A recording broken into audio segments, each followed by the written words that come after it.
instead of the real issue here of a firearms licensing department failing to adequately implement the adequate processes that were in place, once again, the safe, lawful, trustworthy firearms owning community is going to be affected. Hello everyone, welcome back to the channel. I'm Callum, this is English Shooting, and let's get into the video. We have finally seen the suspected changes to our firearms licensing processes in regards to shotgun certificates, and this has been brought into place by a change to the statutory guidance to chief police officers, which will affect every single application going forward.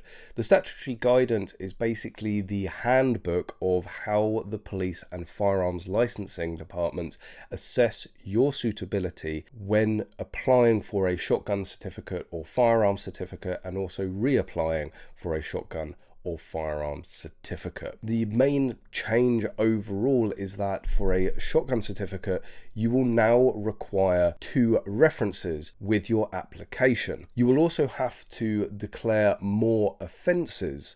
This will include the likes of speeding convictions, whether you've been on a speed awareness course, and there have also been additional processes put in place when there is any history of domestic violence. There's also been some pretty significant changes in how they weigh up the balance of evidence or any suspicions of wrongdoing. This is of course all in response to the Keyham shooting. I'm sure you'll all remember there was somebody quite clearly unsuitable to be in possession of a shotgun, somebody that had a long continuous history of violence, somebody that had pretty much their entire family pleading with the police and firearms licensing not to give them their certificates. You remember the one where they did actually revoke the certificate and then ended up giving it back to him while he was still ongoing anger management courses. You know, the one where there was that video of him viciously assaulting some children in a park that they didn't review on giving back his certificates. You remember that one where saying firearms licensing failed would be pretty much the biggest understatement of the year? That is the case that has caused the changes to our statutory guidance. That is the root cause of all of it. And unfortunately, once again, they have completely ignored the real issue. They have completely ignored the real concerns here and the real causes of this, which ultimately was the failure of firearms licensing to use the processes at their disposals to do their job to prevent something that was quite clearly preventable.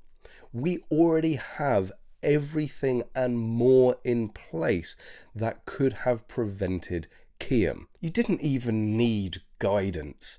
You just needed a little bit of common sense and logic to be able to see that he should not have been in possession of firearms, that he should not have been given back his certificates.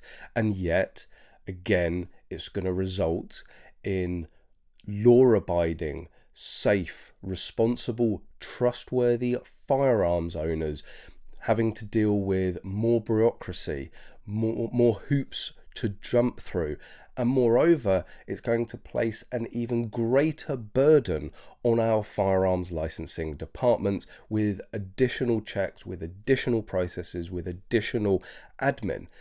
This really just seems to be devoid of all logic and sense here. The root cause of this issue was the failure of a firearms licensing department not doing their job properly. And their excuse was that they were overworked, overstretched, they did not have the resources. What's the obvious logical solution? Well, let's apply more restrictions, let's apply more processes and apply more burden to the already overstretched, overworked and under capacity firearms licensing department. If anything, it's just going to make the problem even worse. Going back to the root cause of all of this, going back to the Keyham shooting, let's see how those changes would have prevented Keyham. Well, he was able to obtain one referee to begin with, so the chances of not obtaining a second are quite slim.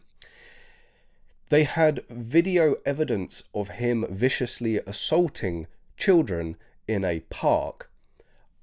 I'm unsure what additional weight him having to declare potential speeding convictions, if he had any, having attended a speed awareness course, would have given to the decision making in not giving back his certificates or even giving him his certificates in the first place. And I think the cherry on top here, more famously, this person described himself as an incel, an involuntarily celibate person. So they've brought into place additional checks with partners as a result of an incel.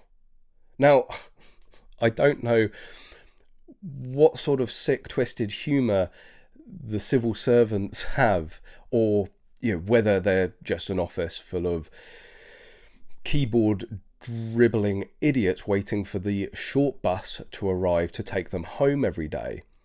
But bringing in additional partner checks as a result of somebody who self-described themselves as incel just seems as pointless as Keir Starmer's plan for a second term in office. Once again, we are completely missing the biggest issue here. Once again, we're actually failing to address, failing to change the real causes of the issues that we see time and time again.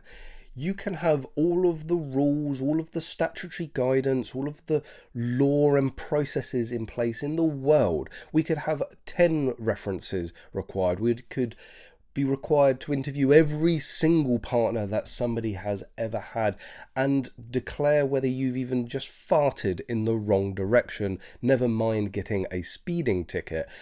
It doesn't matter if the processes aren't going to be correctly implemented. All of the time that we have firearms licensing that cannot effectively and efficiently manage the application process, all of the time that they cannot effectively manage and review current certificate holders, this is just going to happen time and time again. The compounding of putting additional processes on firearms licensing departments that are already under-resourced and overstretched is just absolute insanity. Instead of the real issue here of a firearms licensing department failing to adequately implement the adequate processes that were in place, once again, the safe, lawful, trustworthy firearms owning community is going to be affected. Once again, the firearms licensing departments are going to have even more of a workload, making it even harder for them to effectively and efficiently implement the required processes. Potentially the most scary element of all of these changes is the move away from the balance of probability.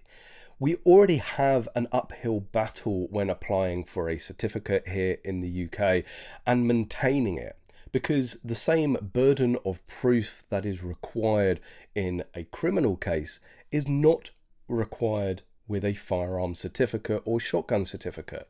The suspicion of a crime or wrongdoing can be enough to refuse an application or revoke it. But the one bastion remaining for certificate holders and applicants is the balance of probability. The police still had to weigh up what was the actual balance of probability of this suspicion taking place. But this statutory guidance actually opens up the door to completely bypass that. That if they're not able to perform a balance of probability check, they can just go on what they think. They can go unchallenged, unproven, and we seem to be moving further and further into subjectivity rather than what they can demonstrate and prove. Overall, I don't think this is going to have a huge effect on firearms ownership and the application process.